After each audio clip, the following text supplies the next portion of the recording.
Hello students. आज का जो वीडियो हम बनाने जा रहे हैं वो उसका मेन पर्पस ये है ताकि हम आपसे कनेक्ट हो सकें और आपके एग्जाम्स की तैयारी में आपकी मदद कर सकें। ठीक है, तो इसीलिए स्टार्ट करने वाले हैं आज क्लास 12th का mathematics chapter number 5 and that is continuity. ठीक है, और कंटिन्यूटी जो है आपका एंट्री पॉइंट ऑफ कैलकुलस है। ठीक है, और हम जान रहे हैं कि डिफरेंशिएशन जो डिपेंड है वो कंटिन्यूटी पर डिपेंड है और हमारा इंटीग्रेशन डिपेंड है डिफरेंशिएशन पे। तो कुल मिलाकर के ये मेरा बेसिक पॉइंट हो जा रहा है। ठीक है, इसलिए हमारा बेस स्ट्रांग होना जरूरी है। ठीक है, बेस स्ट्रांग रहेगा तभी हम कैलकुलस को अच्छे प्रकार से समझ सकते हैं। ठीक है, तो बेसिकली इस चैप्टर में हम लोग क्या पढ़ना है, तो मेनली जो है हमको इस चैप्टर में किसी फंक्शन की कंटिन्यूटी चेक करनी होती है। ठीक है, और फंक्शन की कंटिन्यूटी चेक करने के लिए हम लोग क्या कर सकते हैं, तो हम लोग सबसे पहले हम लोग क्या कर सकते हैं, एक ग्राफ ले सकते हैं। ठीक है, तो ग्राफ में हम किसी भी एटेंडम फंक्शन का ग्राफ ले रहे हैं। ठीक है, और ये ग्राफ कुछ इस प्रकार का है। ठीक है, एक और ग्राफ हम लोग ले लेते हैं।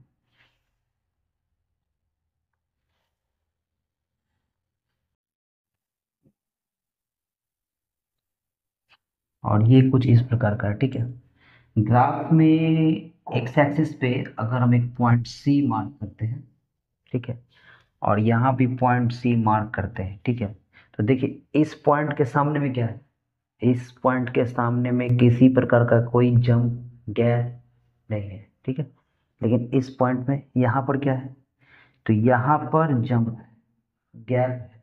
ठीक है, तो इसी गैप के कारण हमारा इस टाइप का फंक्शन अगर कहीं मिल जाता है तो वो जो है वो डिसकंटिन्यूअस फंक्शन, और इस टाइप का फंक्शन कहीं अगर मिल जाता है तो वो कंटिन्यूअस फंक्शन। ठीक है, तो ग्राफ के आधार पर जो है हम लोग किसी भी फंक्शन की कंटिन्यूटी को इस प्रकार से चेक कर सकते हैं। ठीक है, लेकिन अगर ग्राफ हमें पता नहीं है, ये ग्राफ से हम नहीं चाहते हैं कि हम फंक्शन की कंटिन्यूटी चेक करें, कोई और रास्ता हम देखना चाहते हैं, क्या जो है दूसरा कोई रास्ता है। ठीक है, तो हाँ, अगर हम लोग को किसी फंक्शन की कंटिन्यूटी चेक करनी हो तो वहां हम लोग को क्या करना होगा, हमें तीन कंडीशन याद रखना होगा। ठीक है, तो फर्स्ट कंडीशन क्या है हमारा, तो फर्स्ट कंडीशन है कि पहला कंडीशन है किसी फंक्शन का एफ सी डिफाइंड होना चाहिए। एफ सी डिफाइंड होना चाहिए भैया। ठीक है, अब बोलेंगे सी क्या है सर, ये सी वही पॉइंट है जिस पर हम फंक्शन की कंटिन्यूटी चेक करने वाले हैं। ठीक है, तो अगर पहला कंडीशन एफ सी कहीं मिल जा रहा है, एफ सी डिफाइंड हो जा रहा है फंक्शन के अंदर में, तो हमारा फंक्शन कंटिन्यूटी के लिए एक कदम आगे चल जाता है। ठीक है, अब दूसरा कंडीशन क्या है, तो दूसरा कंडीशन है कि हमारा लिमिट एग्जिस्ट करना चाहिए। Limit x tends to c of f x should be exist. ठीक है, अगर लिमिट एग्जिस्ट कर रहा है तो फंक्शन कंटिन्यूअस होगा। अब लिमिट एग्जिस्ट करने का मतलब, लिमिट एग्जिस्ट करने का मतलब है limit x tends to c minus of f x, और इक्वल होना चाहिए ये limit x tends to c plus of f x. ठीक है, और हम जान रहे हैं कि भैया limit x tends to c minus of f x को हम लोग लेफ्ट हैंड लिमिट, और limit x tends to c plus of f x को राइट हैंड लिमिट कहते हैं। तो अगर लेफ्ट हैंड लिमिट और राइट हैंड लिमिट बराबर है तो लिमिट एग्जिस्ट कर रहा है। ठीक है, और तीसरा कंडीशन क्या होगा, तो तीसरा कंडीशन होगा मेरा लिमिट जो है, लिमिट की जो वैल्यू है वो फंक्शन ऑफ द वैल्यू होना चाहिए। ठीक है, फंक्शन की वैल्यू उस पॉइंट पे जो है वो लिमिट के वैल्यू से बराबर होनी चाहिए। ठीक है, तो ये तीन कंडीशन है, अगर कहीं भी आपको ये तीन कंडीशन किसी फंक्शन के लिए अप्लाई दिखता हुआ लग रहा है तो वो फंक्शन कंटिन्यूअस हो जाएगा। ठीक है, अगर इन तीनों कंडीशन को इस ग्राफ के अंदर सर्च करने का प्रयास करें तो देखिए, अगर पॉइंट सी है यहाँ पर है, तो पॉइंट सी के पास सामने जो है वो किसी प्रकार का कोई गैप नहीं दिख रहा है, ठीक है। इसका मतलब कि है हमें क्या मिल रहा है, तो हमें मिल रहा है एफ सी, ठीक है। ये इनपुट और ये आउटपुट, ठीक है। हमें सी के लिए एफ सी मिल रहा है, ठीक है ना। इसीलिए इस फंक्शन में में हमारा ये फर्स्ट कंडीशन अप्लाई हो रहा है, ठीक है। अभी इस पॉइंट के लिए लेफ्ट के तरफ से अप्रोच करने वाला लिमिट, जिसको हम लोग क्या कहते हैं भैया, तो इसको हम लोग कहते हैं लेफ्ट हैंड लिमिट, ठीक है।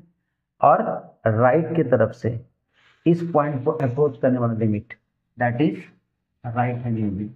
अगर ये दोनों आपको इक्वल दिख रहा है, ठीक है, तभी जो है हमारा लिमिट एग्जिस्ट कर जाएगा। अगर लिमिट एग्जिस्ट कर रहा है तो हमें देखनी होगी कि लिमिट का जो वैल्यू है वो फंक्शन ऑफ द वैल्यू के बराबर हो रहा है कि नहीं, ठीक है। Function of the value at that point means C पर बराबर हो रहा है कि नहीं।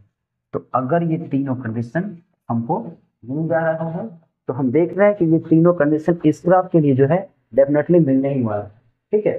तो इस प्रकार से हम फंक्शन की कंटिन्यूटी चेक कर लेंगे और इसके अनुसार जो है हमारा ये ग्राफ कंटिन्यूअस दिख रहा है और ये ग्राफ डिसकंटिन्यूअस दिख रहा है, ठीक है। तो इस प्रकार से हम इन तीनों कंडीशन का यूज करके फंक्शन की कंटिन्यूटी चेक कर सकते हैं, ठीक है। इसके बाद अगर हम लोग को एक्सरसाइजेस करनी है, ठीक है ना, तो एक्सरसाइज अगर करनी है तो हमें ये तीन कंडीशन तो कंफर्म याद रखने होंगे, ठीक है। इसके बाद कुछ ऐसे फंक्शंस के लिस्ट याद रखने होंगे जो ऑलवेज कंटिन्यूअस होते हैं, ठीक है। कंटिन्यूअस का मतलब वो रियल नंबर के किसी भी पॉइंट पे वो कंटिन्यूअस होते हैं, ठीक है। तो उनका हम लिस्ट यहाँ पर देख लेते हैं और उसके बाद फिर हमें जरूरत क्या होगी, लिमिट का। तो कुछ लिमिट के स्टैंडर्ड फॉर्मूला को हम लोग देखेंगे, जो आगे हम लोग इसको नोट कर लेंगे और तब हम लोग जो है चैप्टर नंबर 5.1 एनसीईआरटी का सॉल्व करेंगे, ठीक है। तो अगर आपके लिए यूजफुल है तो इसको आप लोग नोट कर लीजिए। उसके बाद हम लोग लिस्ट फंक्शन का कंटिन्यूस फंक्शन के लिस्ट को देखेंगे, फिर लिमिट के स्टैंडर्ड फॉर्मूला देखेंगे, ठीक है। तो इसको आप लोग नोट कर लीजिए।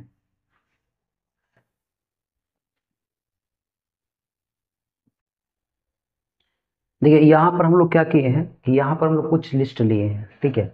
लिस्ट क्या है, ये है इंपॉर्टेंट कंटिन्यूअस फंक्शन का, जो कि एक्सरसाइज जब हम लोग सॉल्व करेंगे तो वो हमें हेल्प करेगा कि हम लोग ये पता लगा पाएंगे कि फंक्शंस कंटिन्यूअस है या नहीं है, ठीक है।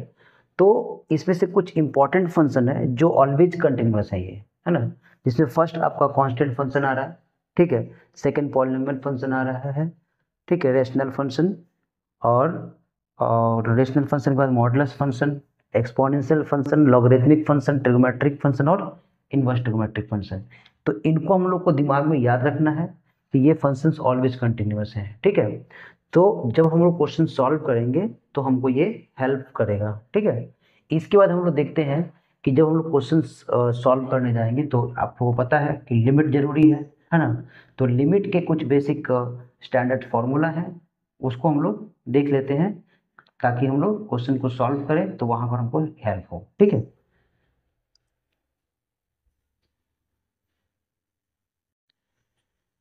तो देखिए ये जो है हमारे कुछ इंपॉर्टेंट लिमिट्स के फॉर्मूलाज हैं जो कि हम जब चैप्टर सॉल्व करने जाएंगे तो वहां पर यूज हो सकते हैं, ठीक है। तो इनको दिमाग में रखना। हम लोग 11th क्लास में ऐसे लिमिट हम लोग पढ़ चुके हैं, ठीक है।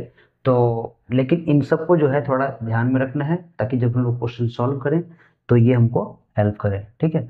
तो इसको भी आप लोग एक बार नोट कर लीजिए। उसके बाद फिर हम लोग अब क्या करेंगे कि अब हम लोग एक्सरसाइज के क्वेश्चन सॉल्व करेंगे। तो यहाँ से हमारा चैप्टर स्टार्ट होगा 5.1 और एनसीईआरटी का 5.1 से हम लोग क्वेश्चन ए 1 बाय 1 करके सॉल्व करेंगे, ठीक है।